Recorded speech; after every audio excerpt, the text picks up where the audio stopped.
নমস্কাৰ প্ৰিয় দৰ্শক, পুনৰ এবাৰ আপোনালোক সকলোকে আমাৰ চেনেলৰ এটা খুবেই গুৰুত্বপূৰ্ণ ভিডিঅ'ৰ মাজলৈ আন্তৰিক স্বাগতম জনাইছোঁ।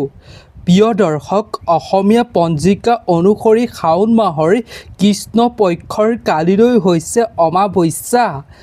লগতে প্ৰিয় দৰ্শক, কালিলৈ অমাৱস্যাৰ লগতে আছে সূৰ্যগ্ৰহণ। প্ৰিয় দৰ্শক, পবিত্ৰ শাওণ মাহৰ কৃষ্ণ পক্ষৰ কালিলৈ অমাৱস্যা তিথি আৰম্ভ হ'ব ৰাতিপুৱা প্ৰায় 1:52 পৰা আৰু এই অমাৱস্যা তিথি শেষ হ'ব ৰাতি 11:06। প্ৰিয় দৰ্শক, কালিলৈ যিটো সূৰ্যগ্ৰহণ হ'বলৈ গৈ আছে, এই সূৰ্যগ্ৰহণ ভাৰতত দেখা পোৱা নাযাব। এই গ্ৰহণ ইউৰোপ আদিত দেখা পোৱা যাব। গতিকে আমাৰ ভাৰতবৰ্ষত এই সূৰ্যগ্ৰহণৰ সূতককালৰ কোনো নিয়ম নীতি নিয়ম মানি চলাৰ প্ৰয়োজন নাই। আমি পূজা পাতল কালিলৈ দিনটোত কৰিব পাৰোঁ। শ্ৰৱণ মাহৰ অমাৱস্যাৰ কালিলৈ দিনটোত আপুনি পিতৃক তৰ্পণ কৰিব পাৰে।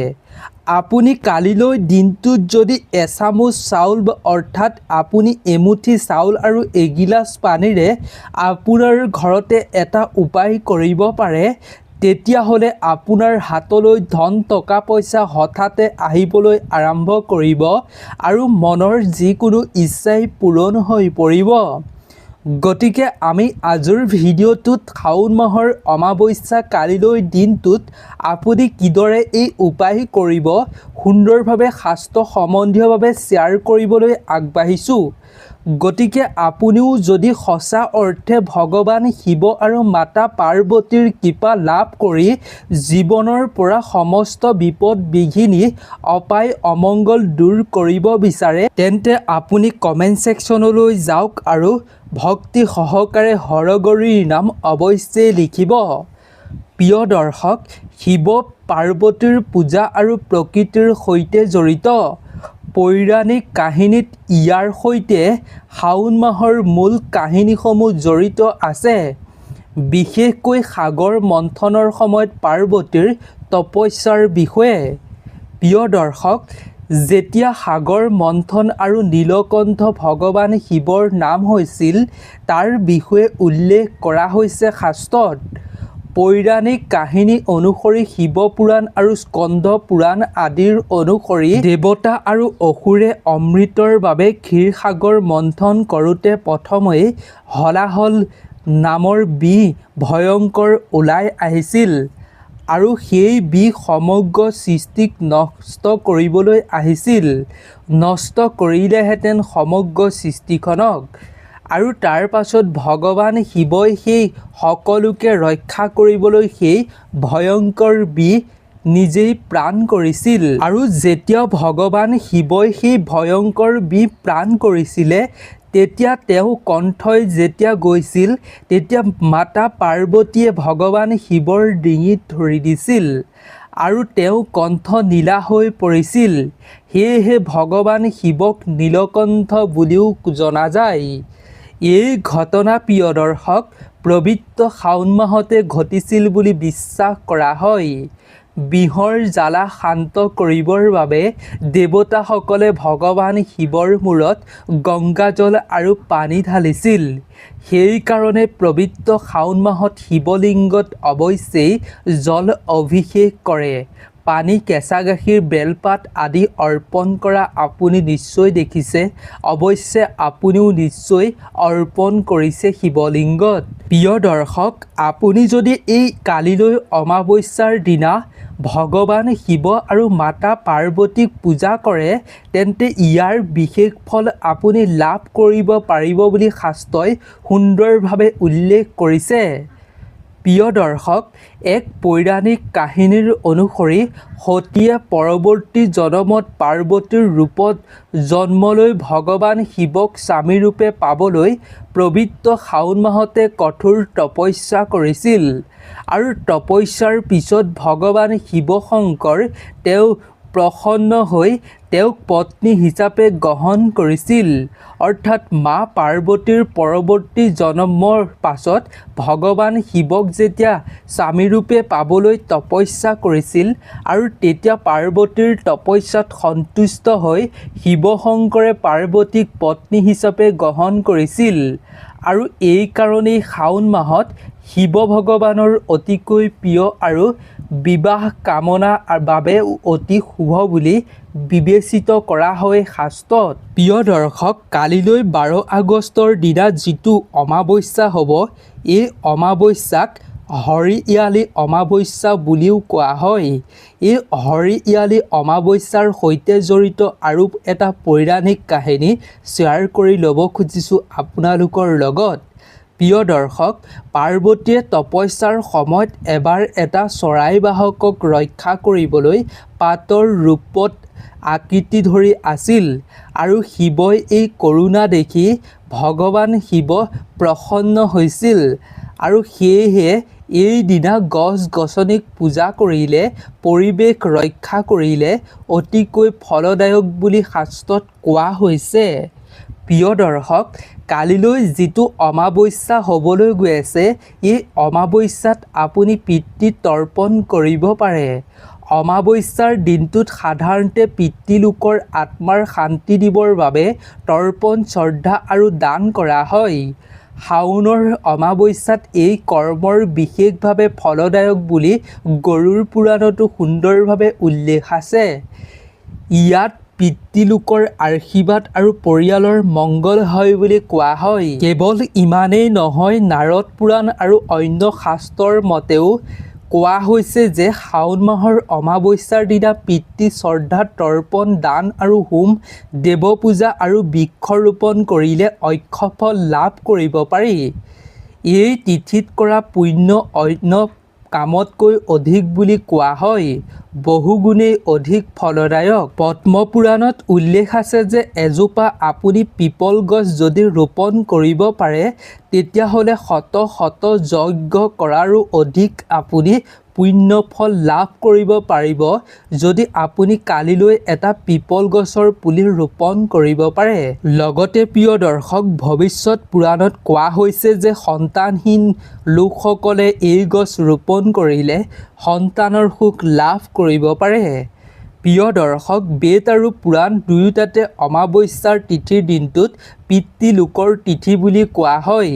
এইদিনা আপুনি আপোনাৰ পিতৃলোক অৰ্থাৎ আপোনাৰ যিসকল লোকৰ মৃত্যু হৈছে তেওঁলোকৰ আত্মাৰ সদ্গতিৰ বাবে তেওঁলোকৰ পৰা আশীৰ্বাদ লাভ কৰিবলৈ আপুনি তৰ্পণ, পিণ্ডদান, শ্ৰাদ্ধ কৰিব পাৰে।